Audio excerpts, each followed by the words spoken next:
कवि नाम के योगेश्वर कह रहे हैं, हे राजन, इस मार्ग की यह विशेषता है कि जैसे आप किसी से प्रेम करते हैं तो उससे दो बातें करनी स्वाभाविक होती है।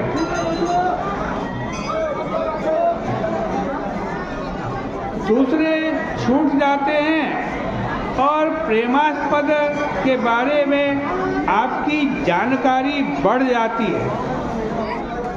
वैसे ही भगवान की भक्ति करने पर दूसरों से वैराग्य हो जाता है और भगवान के बारे में आपकी जानकारी बढ़ जाती है।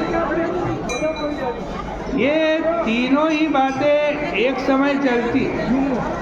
जिस प्रकार भोजन करें तो तुष्टि, पुष्टि और भूख की निवृत्ति एक साथ होती है, उसी प्रकार भगवान का भजन करने पर भगवान के प्रति प्रेम, उनके स्वरूप का अनुभव और अन्य वस्तुओं से वैराग्य तीनों एक साथ हो जाते हैं और परा शांति की प्राप्ति होती है। राजा निमि ने कहा, महाराज अब आप भक्त का लक्षण बताएं। तो दूसरे नवयोगेश्वर जिनका नाम हरि है, वो हरि जी बोले, हरि जी महाराज तो साक्षात हरि हैं। हरति भक्त चेतांसी, जो भक्तों के मन का हरण कर ले उसका नाम हरि है। हरति दुखम, हरति पापम, हरति वासनाम, हरति अहंकारम, हरति अविद्याम। जो दुख, पाप, वासना, अहंकार और अविद्या को हर ले उसको हरि कहते हैं। तो श्री हरि जी ने कहा कि जो सब में भगवान और भगवान में सब, भगवान में आत्मा और आत्मा में भगवान का दर्शन करता है, वही श्रेष्ठ भागवत है, उत्तम भागवत है। जो भगवान से प्रेम, भगवत भक्तों से मित्रता, अज्ञानियों पर कृपा और भगवान से द्वेष करने वालों की उपेक्षा करता है, वह मध्यम भक्त है। जो केवल अर्चा के समय ही श्रद्धापूर्वक भगवान की पूजा करता है, भक्तों और दूसरों की सेवा शुश्रूषा नहीं करता, वह साधारण श्रेणी का प्राकृत भक्त है। जो इस विश्व सृष्टि को देखकर भी इसमें फंसता नहीं है, सबको अपने भगवान की माया देखता है, न कहीं द्वेष करता है, न राग करता है, वह श्रेष्ठ भागवत है। संसार में जब तक शरीर है तब तक इसका जन्म होता है, इसकी मृत्यु होती है और इसको भूख, प्यास, भय, तृष्णा लगती रहती है। इनके लिए कोई दवा करने की जरूरत नहीं है। इन सब रोगों की दवा एक है और यह है कि भगवान की स्मृति में डूब जाओ।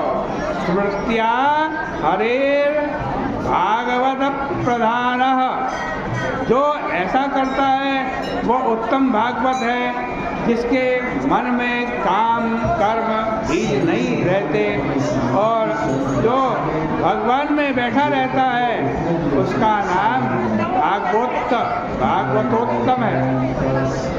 जिसके अंदर अपने वर्ण का, अपनी आश्रम का, अपनी जाति का, अपने जन्म का और अपने कर्म का अभिमान नहीं होता, वह निश्चय ही आज भगवान का भक्त है, वही भागवत है। यहाँ देखो, अभिमान का लक्षण यह है कि अपने को बड़ा और दूसरे को जो छोटा समझने लगता है। वही अभिमानी है।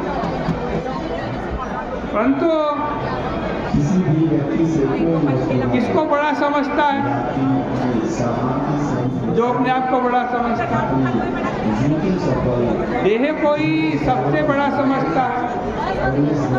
लेकिन यह देह क्या है? ये तो भानुमति का पिटारा है। देह उपचय धातु से देह शब्द बना है, जिसका अर्थ हुआ हड्डी, मांस, चाम, निष्ठा, मूत्र की पिटारी। बल्लवाचार्य जी महाराज ने तो एक जगह देह शब्द की व्युत्पत्ति इस प्रकार की है, दह्यते इति देह, जो जला दिया जाता है उसका नाम देह। दहन और देह ये दोनों शब्द समान हैं, इसलिए दह धातु से ही देह बना है। इस प्रकार से श्रीमद् भागवत जी के एकादश स्कंद में ये दूसरे हरि जी योगेश्वर कह रहे हैं। आज की चर्चा का यहीं विराम करते हैं, कल इस प्रसंग को और आगे बढ़ाएंगे। बोले कृष्ण कन्हैया लाल की जय।